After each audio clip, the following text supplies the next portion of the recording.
बीते दिनों एक मुद्दे ने बहुत ज़्यादा जोर पकड़ा पूरे देश में कि सरकार ने कहा कि कांग्रेस के जो लोग हैं वो माओवादियों के समर्थक हैं और माओवादियों के समर्थक होने के पीछे उन्होंने जो अपना तर्क दिया, दरअसल उपराष्ट्रपति का जो उपचुनाव होना है उसमें विपक्ष की तरफ से जो रेड्डी जी जो इस वक्त उम्मीदवार बने हुए हैं, किसी समय में वो सुप्रीम कोर्ट के उस बेंच के जस्टिस हुआ करते थे जिन्होंने सलवा जुलूम पर बैन लगाया था।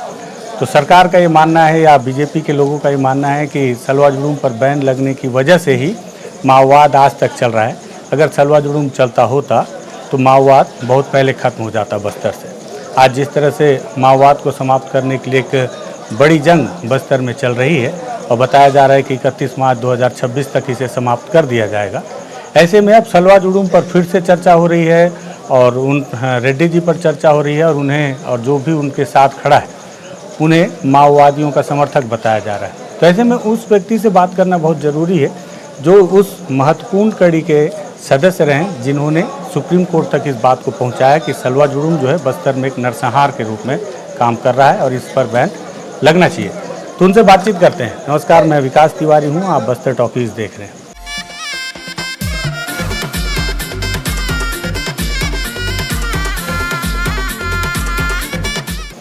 दरअसल वो जो पूरी कड़ी थी, वो जो पूरा मसला था, उसमें एक बहुत महत्वपूर्ण भूमिका निभाई थी। कोंटा क्षेत्र से 2 बार विधायक रह चुके हैं, सीपीआई के नेता रह चुके हैं और आदिवासी महासभा के अध्यक्ष भी रह चुके हैं, मनीष कुंजाम जी, जिन्होंने हालिया अपनी एक नई पार्टी का गठन किया है, बस्तरिया राज मोर्चा। तो मनीष कुंजाम जी, आपका बहुत स्वागत है। आपका धन्यवाद। मनीष भैया, हालांकि हमने इस पर पहले बातचीत की, किसी टेक्निकल वजह से हम चूक गए थे, लेकिन हम फिर से उस मुद्दे पे बातचीत करेंगे कि ये जो मुद्दा चल रहा है अभी कि सलवा जुलूम जो है, जो अगर बंद हो गया तो इस वजह से माओवाद बहुत दूर तक खींच कर रहा है। अगर सलवा जुलूम चलता होता तो ये माओवाद पहले ही समाप्त हो जाता। आप ही वो शख्स थे जो नंदिनी सुंदर के साथ में आप भी थे और आप लोगों ने सुप्रीम कोर्ट तक इस बात को पहुँचाया। क्या सोचना है आपका? क्या रेड्डी जी की भूमिका क्या वाकई में संदिग्ध है या माओवादियों के समर्थक हैं? सबसे पहले तो विकास रानू, आपको आपका जो ये चैनल है बस्तर टॉकीज के सारे दर्शकों को मेरा जोहार, नमस्कार। हाँ, आपका जो सवाल है वो है कि रेड्डी साहब ने सलवा जुलूम को बंद करने का आदेश दिया था, उसको लेकर के चूँकि वो उपराष्ट्रपति पद के उम्मीदवार हो चुके हैं और उन पर राजनीतिक आरोप प्रत्यारोप लग रहे हैं, खासकर उस फैसले पर जो उन्होंने सलवा जुलूम को बंद करने का फैसला दिया था। देखिए, मैं उन दिनों की यहाँ की हालत से बखूबी जानता था, समझता था, देखा है मैंने। और हम लोग एक ऐसे लोग हैं जो सलवा जुलूम का विरोध कर रहे थे। सलवा जुलूम ठीक नहीं है, ये आदिवासी जनता पर अत्याचार है, हमला है और इस तरीके के अभियान से नक्सलवाद खत्म नहीं होगा। इन बातों को लेकर के हम लोगों ने बड़ी बड़ी रैलियां की, सभाएं की और सुप्रीम कोर्ट तक हम लोग गए और अंततः सुप्रीम कोर्ट ने 5 जुलाई 2011 को सुदर्शन रेड्डी साहब की बेंच, निज्जर साहब की बेंच, जो 2 न्यायमूर्तियों की खंडपीठ थी, उसने बंद करने का फैसला दिया। और ये बिल्कुल संविधान के मुताबिक फैसला है, संविधान के अनुकूल फैसला है। उससे पहले एक फैक्ट फाइंडिंग टीम थी सिविल सोसाइटी के तरफ से, उसमें अभी के जो राज्यसभा के उपसभापति हैं हरवंश, वो भी उस कमेटी के मेंबर थे। उन्होंने सबसे पहले आकर के जो बड़ी रिपोर्ट दिया पूरे देश के सामने रखा, उन लोगों ने ये बात कहा कि ये जो सलवा जुलूम में जो एसपीओ बनाए जा रहे हैं उनमें 16 साल 17 साल के कम उम्र के लड़के हैं जो नाबालिग हैं, उनके हाथों में हथियार थमाया जा रहा है और ये हर तरीके से कानून के खिलाफ है और नैतिक भी नहीं है। और दूसरा ये है कि ये जिनको भी हथियार दिया गया उन लोग कोई प्रशिक्षित नहीं थे, प्रशिक्षित ना नहीं थे। सरकारी कर्मचारी थे, ना प्रशिक्षित थे, ना कोई पढ़े लिखे थे। ऐसे लोगों को आप सीधे आ रहे हैं, उनको हथियार दे करके आप लड़ने के लिए भेज दोगे तो उससे तो हिंसा तो बढ़ेगी, खून खराबा होगा ही।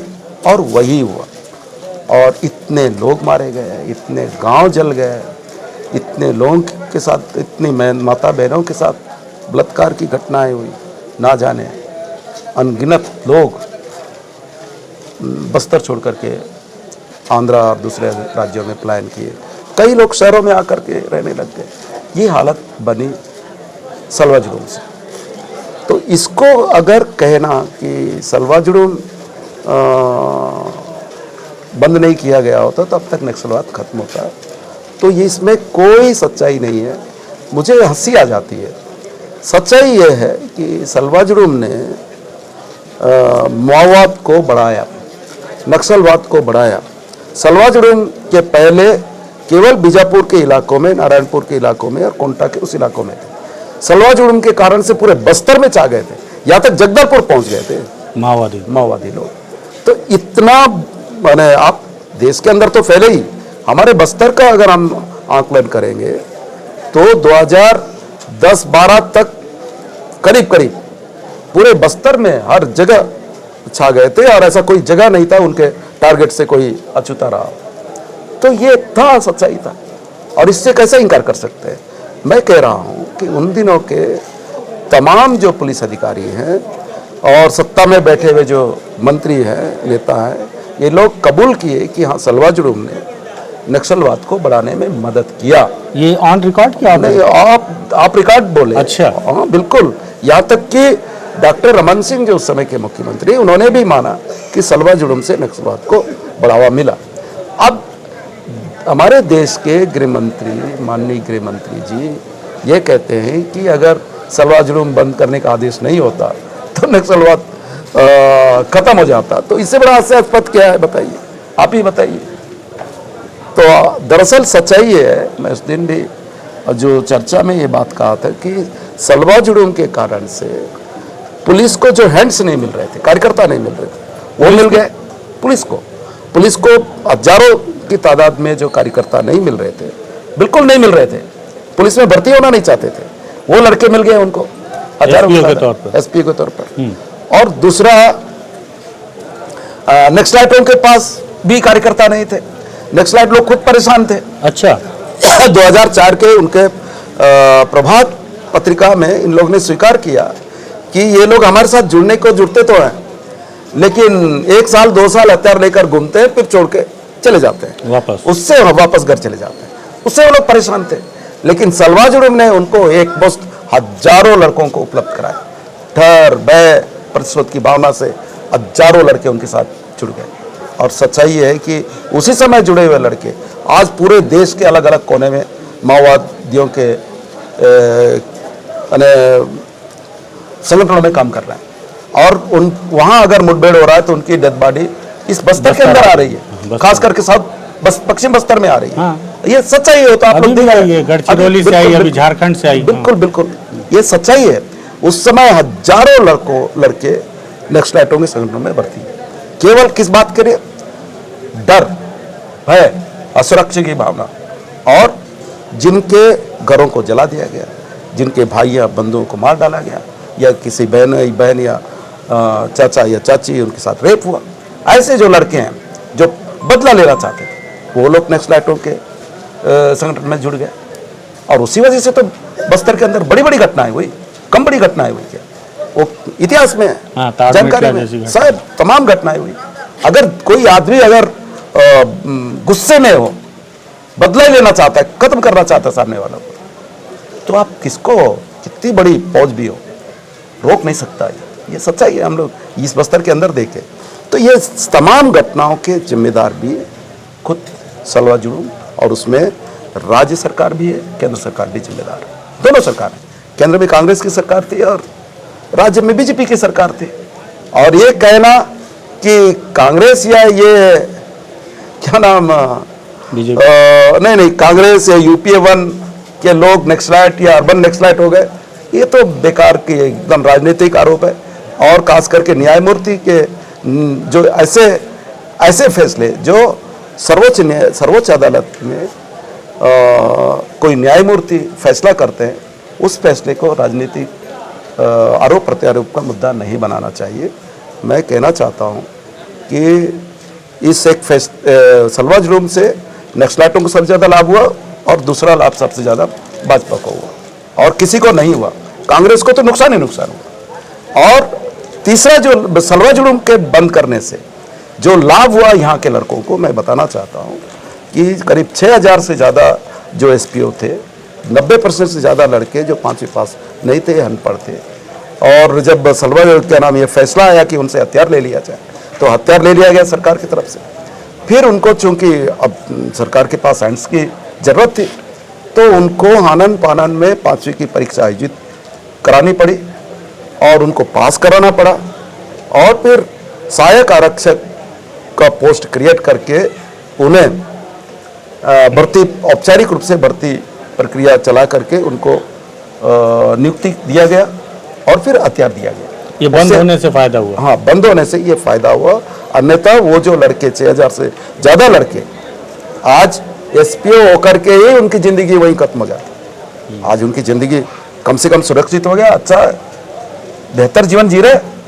तो इस फैसले का ही एक परिणाम है, कमाल है। उस समय तो ये मैं कहना चाहता हूँ कि उससे ये फैसला लाभ हुआ। दूसरा ये लाभ हुआ कि पुलिस जो अमानवीय था, उसका चेहरा अमानवीय चेहरा था, वो थोड़ा मानवीय रूप हुआ, थोड़ा ज़्यादा नहीं, थोड़ा मानवीय हुआ। उस फैसले ने इतना बदलाव तो किया। और उस फैसले ने ये भी किया कि कैंपों में आम आदमी जा ही नहीं सकता था, हिम्मत ही नहीं करते थे। तो कम से कम हम लोग कभी कभी जाने लग गए। सुरक्षा बल के कैंप? नहीं, ये सलवा जुलूम कैंप। अच्छा जी। क्यों नहीं जा सकता था? क्या वो डर था कि कभी भी मार के फेंक देंगे। ऐसा होता था? हाँ बिल्कुल, कोई भी अनजान आदमी जाए तो उसको मार डाल के फेंक देते थे। और मारता कौन था? जुलूम के लोग। इतना छूट था भाई उस समय। अच्छा। जुलूम कैंपों में तो बहुत छूट था। अगर कोई है ये नक्सलाइट है, इतना बोलना है या नक्सलाइटों का समर्थक है या अनजान व्यक्ति है, तो मार डाल के फेंक देते। कोई एविडेंस है कि आप ऐसे? नहीं, एकदम। मैं तो कई लोगों को, मैं अब चूंकि आपके चैनल पे इतना वक्त नहीं, मैं आपको सारे बता सकता हूँ। हमारे यहाँ ये एक आध दो उदाहरण बता दीजिए। नहीं, अब नाम थोड़ा सा बता नहीं पा रहा हूँ, लेकिन कौंडरे के हमारे 2 लड़के लोग आंध्रा जा रहे थे ट्रक में बैठकर, एर्राबोर कैंप में उन्हें उतारा गया। वो उनका गलती है कि वो लोग बैठ रहे थे, उठ रहे थे ट्रक में, खाली ट्रक में, और उनको वहाँ से रोक करके उतारा गया, उनको मार डाल फेंक दिया गया, सबरी नदी में बहा दिया। सच्चाई है, लाश भी नहीं मिली। लाश भी नहीं मिली? सच्चाई है ये, एक ही नहीं, कई घटनाएं हुई। हाँ, ये उदाहरण नेपाल कैंपों में भी बहुत सारी घटनाएं, एक घटनाएं नहीं। आप इसकी रिसर्च करेंगे, जांच करेंगे, कई मिल जाएंगे। ये सच्चाई है और इससे कोई इंकार नहीं कर सकता। सच्चाई हम सच्चाई बोलने के लिए तो हम लोग बस्तरिया राज मोर्चे का गठन किए, या पहले भी हम जो लड़ाई लड़ रहे थे सच्चाई के लिए तो लड़ रहे थे। कोई असत्य को लेकर के थोड़ी लड़ रहे थे। हम असत्य के खिलाफ, गलत जो हो रहा था, जो हिंसा हो रही थी, नफरत फैल रहा था, जो हत्याएं हो रही थी, उसको तो बंद करने के लिए हम लड़ रहे थे। आज भी यही लड़ाई लड़ रहे हैं। अच्छा, ये शुरू होने के बाद आप कब से इसका विरोध करना शुरू किए? क्या आपको भी ऑफर आया था कि जैसे महेंद्र कर्मा जी जुड़े इसके साथ में? नहीं, महेंद्र कर्मा जी जुड़े नहीं, महेंद्र कर्मा जी चालू किए। वो चालू? हाँ, चालू हुआ तब? हाँ, सलवा जुलूम का नामकरण भी उन्होंने दिया। क्या अर्थ है भैया सलवा जुलूम? सलवा जुलूम का अब बड़ा गजब है। सलवा जुलूम को इन लोग बोलते थे कि अहिंसक लड़ाई है, अहिंसात्मक लड़ाई है। अहिंसक लड़ाई का शुरुआत हमारे देश में महात्मा गांधी ने 1920 में शुरू किया था, असहयोग आंदोलन के जरिए। तो ये रमन सिंह और दूसरे नेता लोग आ करके सभाओं में कहते थे कि ये तो असहयोग आंदोलन से भी बड़ा आंदोलन है, सलवा जुलूम को। और सलवा जुलूम का शाब्दिक अर्थ गजब है। अब सलवा मतलब होता है कि जैसे आपको माता बीमारी हम आमतौर पर होता है देश में, दुनिया में। वो एक बीमारी है जो वायरस का शिकार होते हैं लोग, छोटा उसी टाइप माता।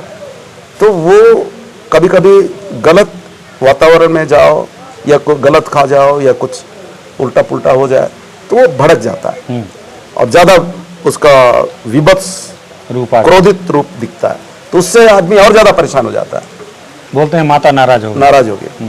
तो उसको शांत करने के लिए गांव का पुजारी या पेरमा एक विशेष तरह का पानी, आम पत्ता वगैरह जो भी उसमें डालते हैं, उस पत्ते से उसका जो भी हंडी या उसमें मिट्टी का बर्तन से या कोई भी कसला भी हो सकता है, उससे वो पानी लाता है अपने घर से, उससे वो छिड़कता है जो प्रभावित आदमी को, और वो है सलवा।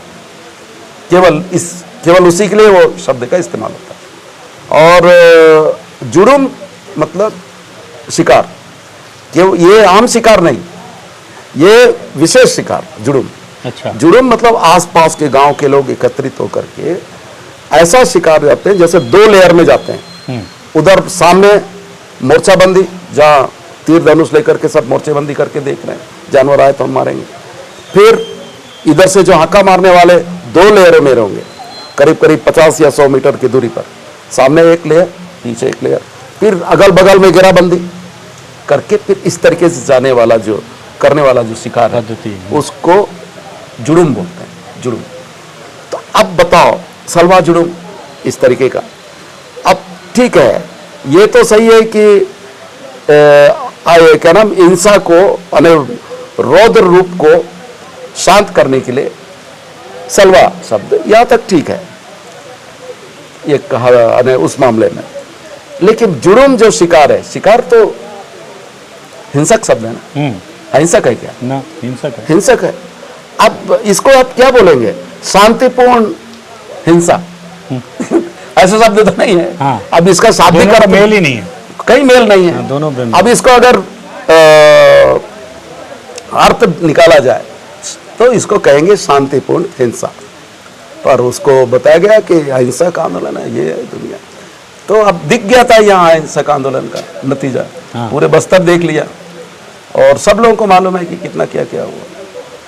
तो ये है एक्चुअली सलवा जुड़ुम, और सलवा जुड़ुम ने बहुत बस्तर को नुकसान किया, बर्बाद किया। हजारों लोग आंध्रा दूसरे राज्यों में गए, शहरों में, बीजापुर और दूसरे जगह के लोग शहरों में बस गए, बीजापुर, दंतेवाड़ा, जगदलपुर, बहुत सारे लोग बस तो गए। बीजेपी के लोग बोल रहे हैं जी, बीजेपी के लोग तो, उन लोगों को तो पूरा लाभ ही लाभ था। तो उसके बावजूद वो बोल रहे हैं कि अच्छा, हाँ, इसके होने से लाभ हुआ। हाँ, लाभ हुआ। हाँ। और इसमें और क्या है, एक चीज और जो उजागर होनी चाहिए, उस समय कैंपों में जितना राशन आता था, और ये जो कैंपों में जो कैंप बनाए गए, अब कैंप किस मत से बनाए गए? आवास योजना के अंतर्गत बनाए गए। अरे इसको आप निकालो तो, जांच करो, बड़ा स्कैंडल सामने आ जाएगा। जितने कैंप बने, कैंपों में जो अलग अलग बनाया, वो आवास योजना के अंतर्गत बनाए गए, और राशन पूरा वहीं पे बट रहा था। अब इसमें जो लोग इन्वॉल्व थे, अधिकारी लोग, माला माल हो गए। इधर आदिवासी लड़के खत्म हो रहा है, और जो इसमें जो दलाल अधिकारी और नेता लोग थे, ये तो लखपति करोड़पति हो, माला माल लाल हो गए। ये सच्चाई है। इसको आप लोग, आप जैसे पत्रकार लोगों को तटस्थ रूप से इसकी इंक्वायरी करके एक रिपोर्ट प्रकाशित करनी चाहिए। बिल्कुल करना चाहिए।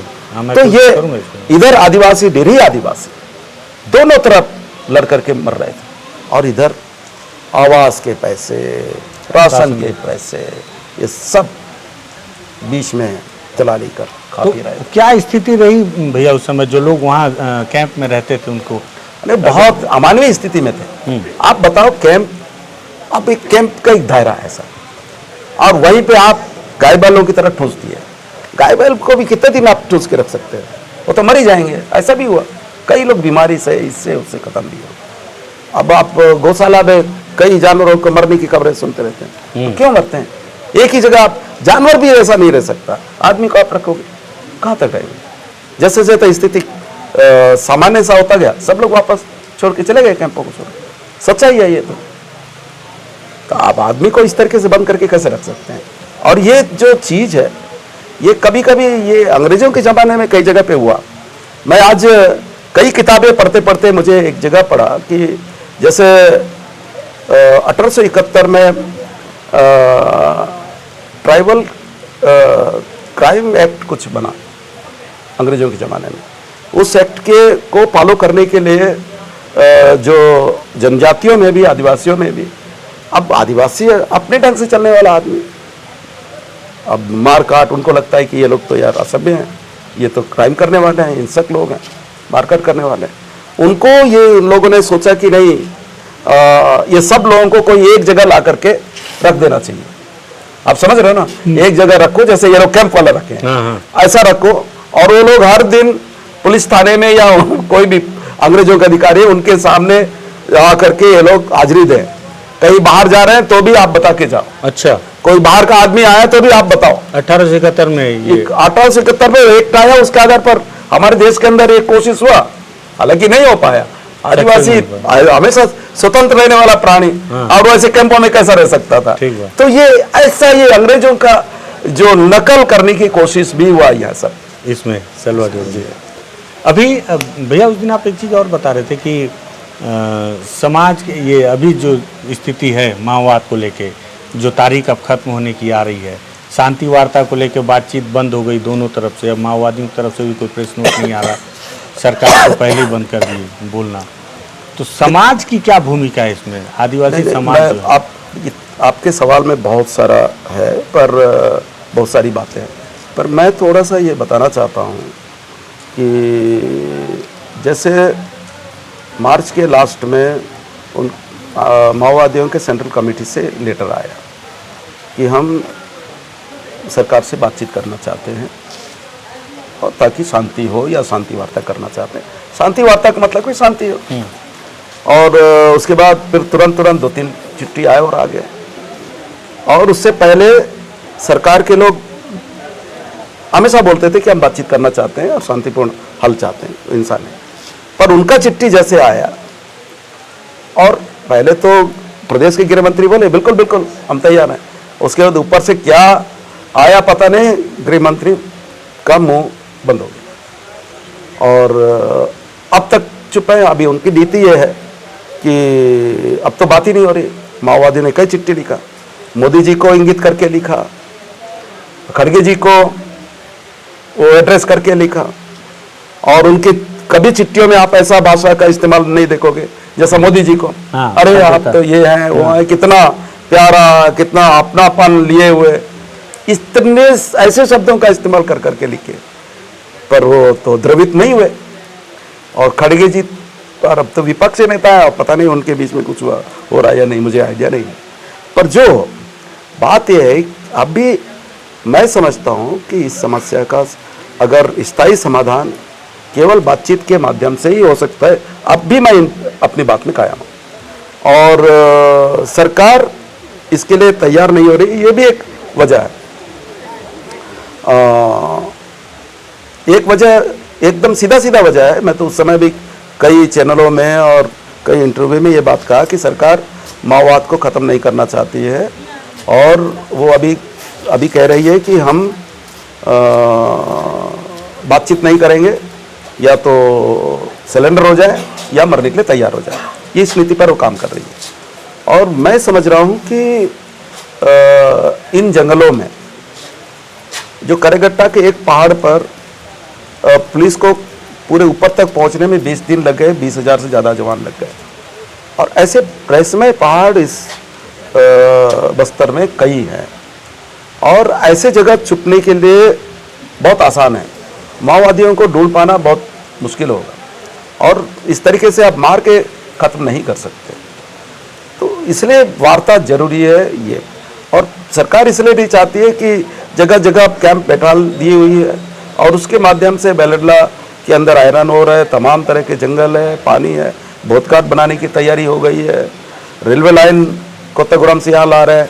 ये सब जो सरकार यहाँ के संसाधनों को लूटने के लिए ये सारे जो परियोजनाएं यहाँ स्थापित करने की कोशिश हो रही है, तमाम योजनाओं को लागू करने की कोशिश कर रही है, तो वो कैंप नहीं हटाना चाहती है। और कल अगर ये माओवादी और सरकार के बीच बातचीत हो जाए रानू, तो माओवादी बोलेंगे कि यार हम हथियार छोड़ देंगे, और जहाँ वो हथियार छोड़ने का फैसला कर लिए तो बस्तर के अंदर स्थायी शांति हो जाएगी। अब स्थायी शांति होगी तो कैंप की तो जरूरत फिर नहीं। कैंप की क्या जरूरत है? कैंप चले जाओ, तो कैंप चले जाओ बोलने से बस्तर के लोग फिर अपने जल जंगल जमीन की लड़ाई के लिए तो लड़ेंगे। और ये बस्तर का इतिहास है, 1910 के पहले भी 9 बार इस बस्तर के अंदर विद्रोह हुआ, 9 बार विद्रोह हुआ, 9 से ज्यादा बार विद्रोह हुआ।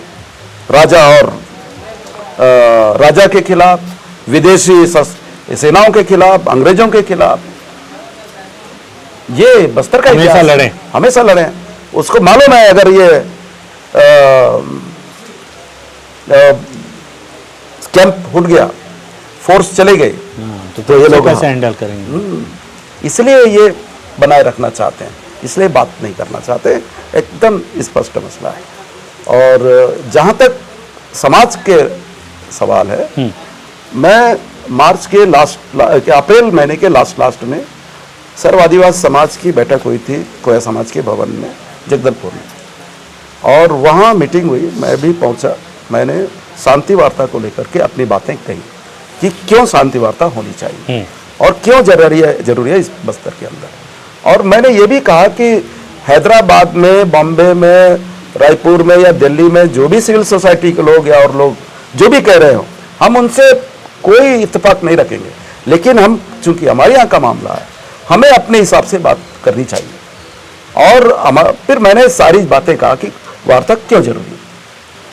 तो तब वहाँ उपस्थित 7 जिलों के प्रतिनिधियों ने कहा कि बिल्कुल बातचीत होनी चाहिए, सरकार और माओवादियों के बीच बातचीत होना चाहिए। सब लोगों ने, सर्व आदिवासी समाज, हाँ, सब लोग ने सहमति व्यक्त की, समर्थन दिया। और उसके बाद मैंने पूछा दूसरे दिन अध्यक्ष को कि क्यों भाई प्रेस बयान जारी कैसा नहीं हुआ? तो उन्होंने कहा कि नहीं, बस्तर के अंदर जो लोकल समाज है उनसे चर्चा करेंगे, उसके बाद हम बयान जारी करेंगे। प्रकाश ठाकुर। तो फिर ठीक है, अगर आप लोग ऐसा चाहते हैं तो वो बैठक भी जल्दी कराइए। फिर 10 मई को बत्रा समाज के भवन में बैठक होती है, लोकल समाज के प्रतिनिधि आते हैं, सर्व आदिवासी समाज के प्रतिनिधि आते हैं, और उसके बीच बैठक हुई, बातचीत हुई। वहाँ मैंने फिर शांति वार्ता के बारे में विस्तार से बातें रखी, और फिर सब लोगों ने कहा कि नहीं, बिल्कुल बस्तर के हित में यही है कि सरकार और माओवादी बातचीत करे, और यही तरीका है जो बस्तर के अंदर स्थायी शांति होगी, जो इतने लंबे समय से हिंसा और मारकाट जो चल रहा है वो बंद हो जाएगा। सब लोगों ने एक स्वर में कहा।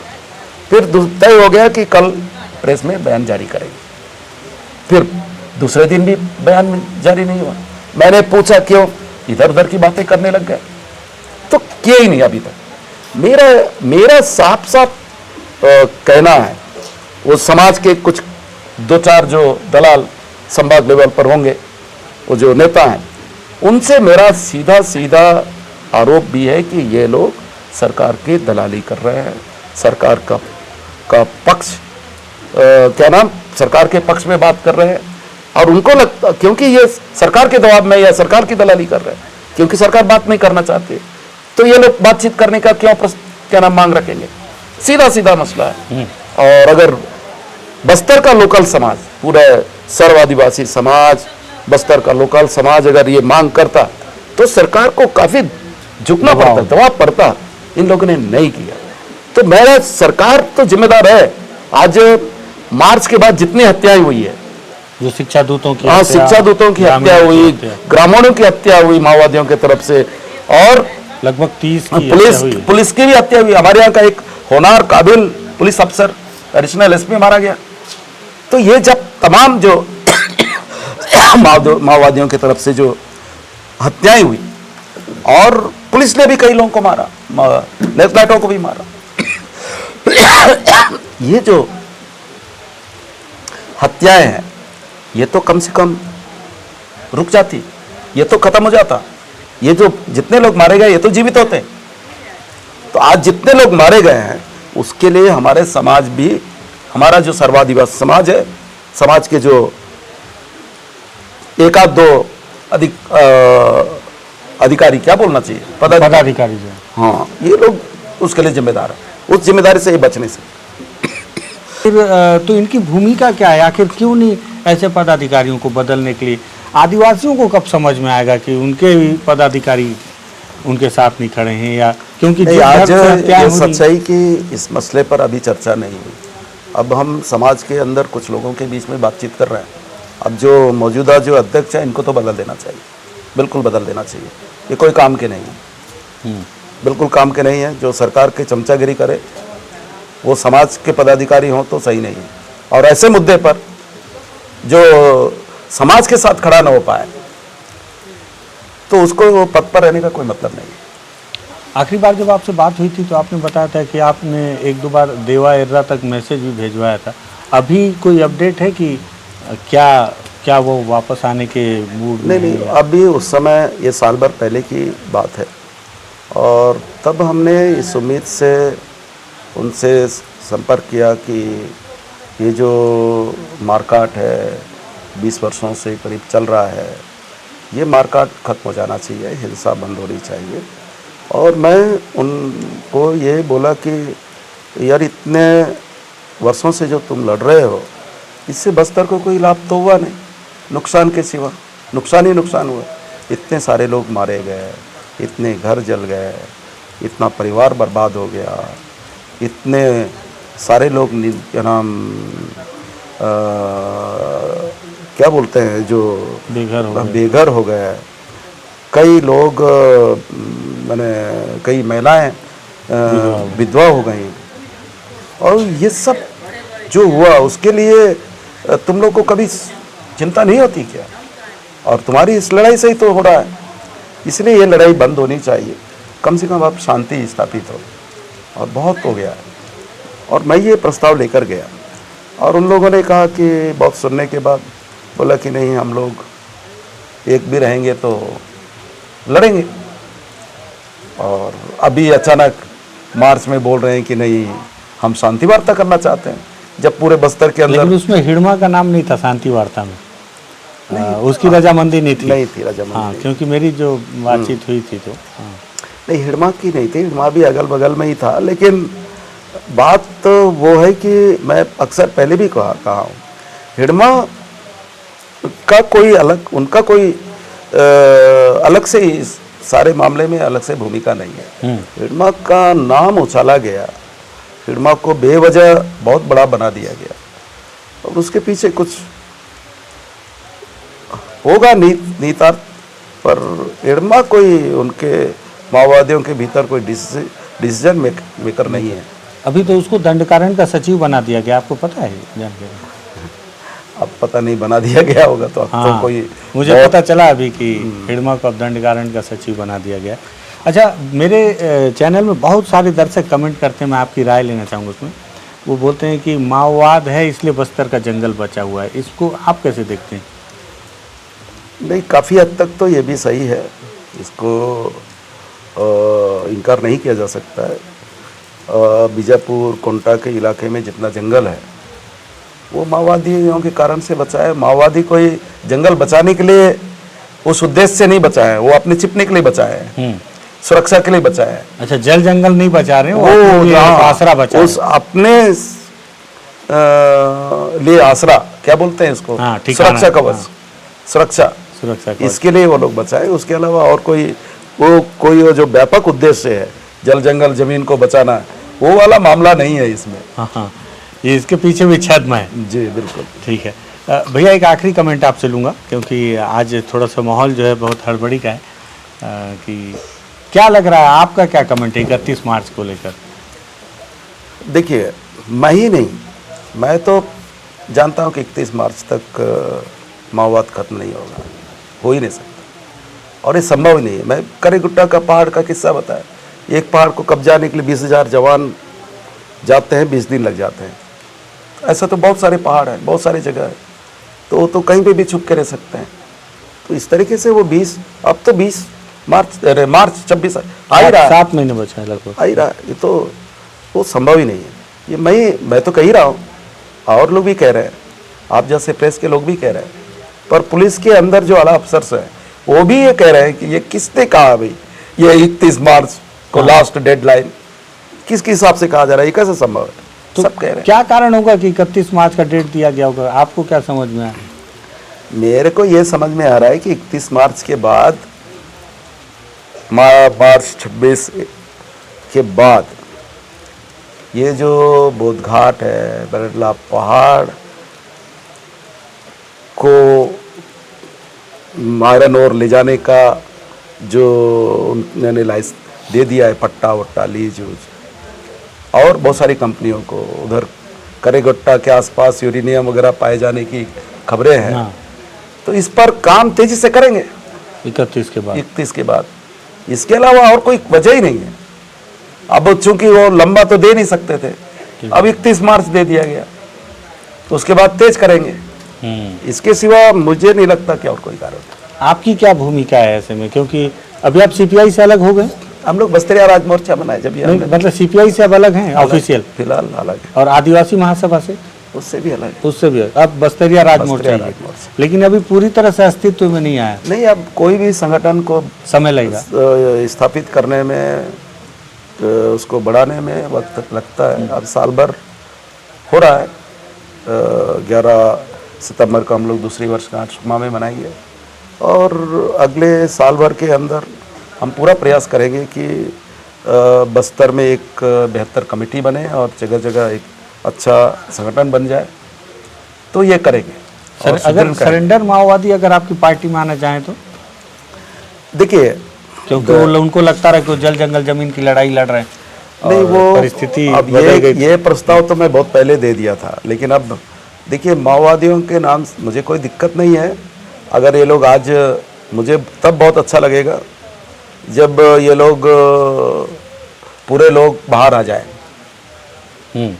हथियार छोड़कर बाहर आ जाए, और बस्तर के व्यापक हित के लिए, जल जंगल जमीन, यहाँ के लोगों के भलाई के लिए अगर ये लोग बाहर आ जाएं तो हमें बहुत खुशी होगी, बहुत खुशी होगी। तो बहुत धन्यवाद मनीष भैया। हालांकि मैं बहुत शॉर्ट में ही आज बातचीत चाह रहा था, क्योंकि एक तो आप लोगों को चाय वाय भी, बारिश भी हो रही है और मौसम बहुत इजाज़त नहीं दे रहा है, और मैं समझ रहा हूँ स्पेशली मनीष भैया से बात करने के लिए हम इतनी दूर आए भी थे। लगातार मनीष भैया दौड़ रहे हैं बस्तरिया राज मोर्चा को स्थापित करने के लिए। अभी भी जहाँ पे हूँ, यहाँ बड़ी भीड़ आई हुई थी ग्रामीणों की, जो लगातार उनकी बात सुन रही थी। क्यों इन्होंने पार्टी बनाई, इसको मैं दूसरे वीडियो में आपको दिखाऊंगा। मैंने इनका एक बहुत अच्छा वक्तव्य अभी रिकॉर्ड भी किया है। लेकिन जो सबसे बड़ा मुद्दा जो देश में चल रहा था कि जो रेड्डी जी को लेकर, कि उन्होंने सलवा जुड़ूम पर रोक लगाई थी जब वो चीफ जस्टिस थे, जब वो जस्टिस थे उस बेंच के, सुप्रीम कोर्ट के, और इसी वजह से उनको नक्सल समर्थक माना जाता था। सरकार का कहना है, या बीजेपी के लोगों का कहना है, कि अगर सलवा जुड़ूम बंद नहीं होता तो माओवाद शायद और पहले ही समाप्त हो जाता। मनीष कुंजाम जी, जो कि उसमें बहुत महत्वपूर्ण भूमिका निभाए थे, तो उनकी राय लेनी बहुत ज़रूरी थी, इसलिए हमने ये बातचीत की है। इस पर बहुत सारी बातें हैं, बहुत सारी बातें छूट गई होंगी। आप भी कमेंट में अपने सवाल पूछिएगा तो हम फिर मनीष भैया से पास आ जाएंगे, पूछ लेंगे। वो सबसे हास्यास्पद बयान है रानू, हाँ, कि सलवा जुड़ूम बंद नहीं होता तो माओवाद खत्म हो जाता। उस